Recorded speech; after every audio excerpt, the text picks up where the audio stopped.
നിങ്ങളുടെ ഇഷ്ട പരമ്പരകൾ എക്സ്ക്ലൂസീവായി സൺ നെക്സ്റ്റ് ആപ്പിലൂടെ തികച്ചും ഫ്രീ ആയി ഇപ്പോഴേ ആപ്പ് ഡൗൺലോഡ് ചെയ്യൂ. അല്ലാതെ എന്ത് ചെയ്യാനാ? ഇത് കാലവും കലിയൊന്നും അല്ല അമ്മേ. കുഴപ്പം അമ്മയുടെ തന്നെയാ. അമ്മ ഇനി സുജിത്തിന്റെ ഭാഗം നോക്കാൻ പോണ്ട. അവൻ എന്ത് വേണമെങ്കിലും ചെയ്തോട്ടെ. അവൻ കള്ളു കുടിക്കേ, കായലിൽ ചാടിയ, തലയും കുത്തി നടക്കേ, എന്ത് വേണമെങ്കിലും ആയിക്കോട്ടെ. അമ്മ അതൊന്നും കണ്ടിട്ടുമില്ല, കേട്ടിട്ടുമില്ല. മനസ്സിലായോ? സ്വന്തം മോൻ വഴിതെറ്റി പോകുന്നത് കാണുമ്പോ അവന്റെ അമ്മയായ നീ ഇങ്ങനെയാണോ പറയേണ്ടത്? അവനെ ഉപദേശിച്ച് നന്നാക്കല്ലേ വേണ്ടത്? അവൻ അങ്ങനെ സ്വന്തമായി വഴിതെറ്റി പോയതല്ലോ. നിങ്ങളെല്ലാരും കൂടെ വഴി തെറ്റിച്ചതല്ലേ. എന്റെ മോന്റെ ഉള്ളിലെ സങ്കടം എന്താണെന്നേ അമ്മയായി എനിക്ക് നന്നായിട്ട് അറിയാം. അത് ഉപദേശം കൊണ്ടോ ശാസനം കൊണ്ടോ മാറുന്ന സങ്കടമല്ല. ആ സങ്കടപ്പെട്ട് തന്നെ തീരണം. അല്ലാതെ ഇങ്ങനെ അവനോട് ഇങ്ങനെ 24 മണിക്കൂറും മുറി അടച്ചിരിക്കാതെ പുറത്തോട്ടൊക്കെ ഇറങ്ങാൻ പറ. കൂട്ടുകാരോടൊക്കെ സംസാരിക്കുമ്പോ ഈ സങ്കടമൊക്കെ താനെ മാറിക്കോളൂ. എന്നിട്ട് വേണം ഇനി അവൻ നാട്ടുകാരുടെ പരിഹാസം കൂടെ കേൾക്കാൻ. എന്റെ മോനെ ഈ അവസ്ഥയിലാക്കിയത് നിങ്ങളുടെ കൊച്ചുമോൾ ഒറ്റൊരുത്തിയ. ഇതിനൊക്കെ അവൾ അനുഭവിക്കും. ഒരു പെറ്റ തള്ളയുടെ നെഞ്ചിലെ സങ്കടമാണിത്.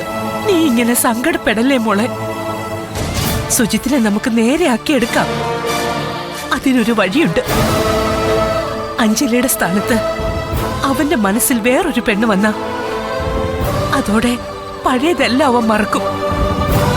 അവൻ നമ്മുടെ പഴയ സുജിത്തായിട്ട് മാറും. അതൊക്കെ ഞങ്ങൾ ഒരുപാട് പറഞ്ഞു നോക്കിയതാ അമ്മേ. ഇനി ജീവിതത്തിൽ കല്യാണമേ വേണ്ടെന്ന് പറഞ്ഞ് സന്യസിക്കാൻ നടക്കുകയല്ലേ അവൻ. കയ്യിൽ കുഴമ്പ് വരട്ടെ മതിയോ അമ്മേ? ഇനി വേണമെന്ന് തോന്നിയാ ഞാൻ തന്നെ പുരട്ടിക്കോളാം. നീ ആ കുഴമ്പ് അവിടെ വെച്ചേക്കും. സുഖ ചികിത്സ കഴിഞ്ഞെങ്കിൽ കിടക്കാമായിരുന്നു. അമ്മയുടെ കൈക്ക് നല്ല വേദനയുണ്ട് ചേട്ടാ. കയ്യിലിരിപ്പിന് കിട്ടിയതല്ലേ, അനുഭവിക്കട്ടെ. വലത്തെ കൈക്ക് പൊട്ടലുണ്ടോന്ന് സംശയമുണ്ട്.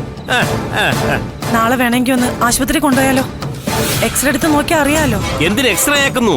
CT സ്കാൻ തന്നെ എടുക്കാമല്ലോ. എടി, നിനക്ക് തലയ്ക്ക് വല്ല ഓളമുണ്ട്? ഒരാശുപത്രിയിലും പോണ്ട. ഇനി അഥവാ വേദന തോന്നുകയാണെങ്കിൽ ആ തിരുമു വൈദ്യനെ വിളിച്ച് കമ്പ് ദേ ഇങ്ങനെ കെട്ടിവെച്ചാ മതി. അതോടെ തള്ളയുടെ കൈ ദേ ഇങ്ങനെ അടിപൊളിയായിട്ടിരിക്കുമല്ലോ അല്ലേ? അപ്പൊ പിന്നെ സർക്കിട്ട് മതിയാക്കി വീട്ടിന്റെ അകത്ത് തന്നെ ഇരുന്നോളൂ. പാതിരാത്രിക്ക് നീ ഇവിടെ കിടന്ന് താളം ചവിട്ടാതെ പോയി കിടന്ന് ഉറങ്ങടി.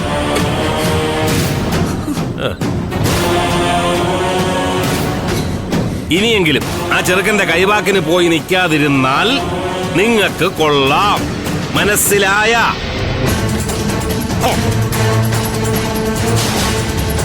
ഓ, മനസ്സിലായി.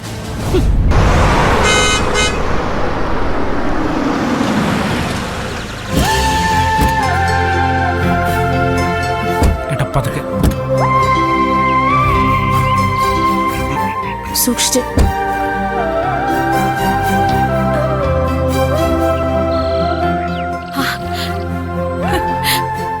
എന്റെ മോനെ എനിക്ക് ഗുരുവായൂരപ്പൻ തിരിച്ചു തന്നതാ.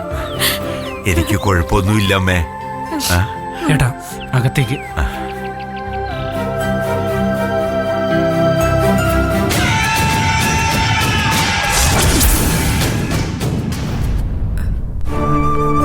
ഞങ്ങളൊക്കെ വല്ലാതെ പേടിച്ചു പോയേട്ടാ.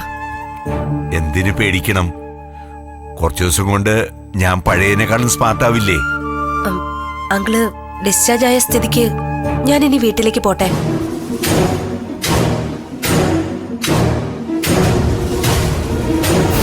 അന്ന് നീ പോകാനിറങ്ങിയപ്പല്ലേ ഇവൻ വീണത്. അത് കഴിഞ്ഞ് ആശുപത്രിയും കാര്യങ്ങളുമായി അങ്ങനെ അങ്ങ് പോയി. ഇനിയിപ്പോ നീ ഇവിടെ നിക്കണമെന്നില്ല. നിനക്ക് പോവാ.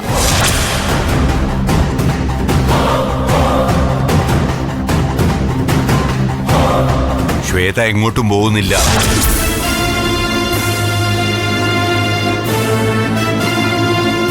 ആശുപത്രിയിൽ നിന്ന് വന്നതല്ലേ, ഇനി അങ്ങോട്ട് എന്റെ ബിസിനസ് കാര്യങ്ങൾ നോക്കാൻ ഇവിടെ ഒരാൾ വേണം. അതുകൊണ്ട് ശ്വേത ഇവിടെ തന്നെ നിൽക്കട്ടെ.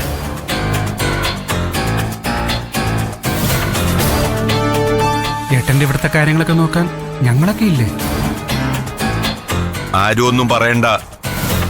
ശ്വേത എവിടെ തുടരണമെന്നുള്ളത് എന്റെ തീരുമാനമാണ്. അതിലൊരു മാറ്റവും ഇല്ല. എനിക്ക് കുറച്ച് കിടക്കണം. പതുക്കെ.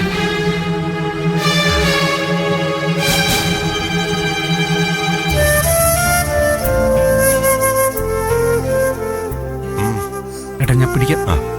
ശരി.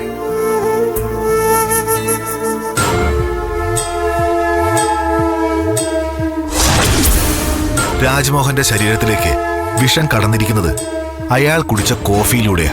കെമിക്കൽ അനാലിസിസ് റിപ്പോർട്ടിൽ നിന്ന് ഞങ്ങൾക്കത് വ്യക്തമായത്.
പാക്കറ്റിലെ പൊടി അത് തന്നെയായിരിക്കും അച്ഛനെ വീഴ്ത്തിയത്.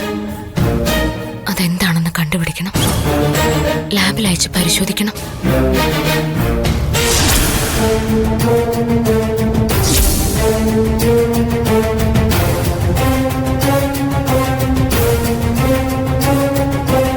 എന്നെ പുറത്താക്കാൻ വേണ്ടി നീ വലിയ നാടകം കളിച്ചിട്ട് ഇപ്പൊ എന്തായി? നീ എന്താ വിചാരിച്ചേ? ഞാൻ ബെറ്റിംഗ് കണക്ക് എടുത്തോണ്ട് ഇവിടുന്ന് പോവുന്നോ? ഈശ്വരൻ എന്റെ കൂടെയാണെന്ന് ഇപ്പോഴെങ്കിലും നിനക്ക് മനസ്സിലായില്ലേ? മനസ്സാ വാച ഞാൻ ചെയ്യാത്ത കുറ്റങ്ങൾ മുഴുവൻ നീ എന്റെ തലയിൽ അടിച്ചേൽപ്പിച്ചു. എന്നിട്ട് കള്ള തെളിവുകൾ ഉണ്ടാക്കി എന്നെ കുടുക്കി. നീ നോക്കിക്കോ, ഇതിനൊക്കെ അതേ നാണയത്തെ തന്നെ ഞാൻ തിരിച്ചടിച്ചിരിക്കും. എല്ലാ കാലത്തും ഒരാൾ മാത്രം ജയിക്കില്ല അഞ്ജലി. നീ തലേണ മന്ത്രം പറഞ്ഞ് വിക്കിയെ കൊണ്ട് പൊട്ടിച്ചെടുത്ത എന്റെ താലി, അത് വിക്കിയെ കൊണ്ട് തന്നെ ഞാൻ എന്റെ കഴുത്തിൽ ചാർത്തിക്കും. നോക്കിക്കോ നീ. നിന്റെ കാലം കഴിഞ്ഞു അഞ്ജലി. ഇനി അങ്ങോട്ടുള്ളത് എന്റെ സമയം. ഒന്ന് നിന്നേ.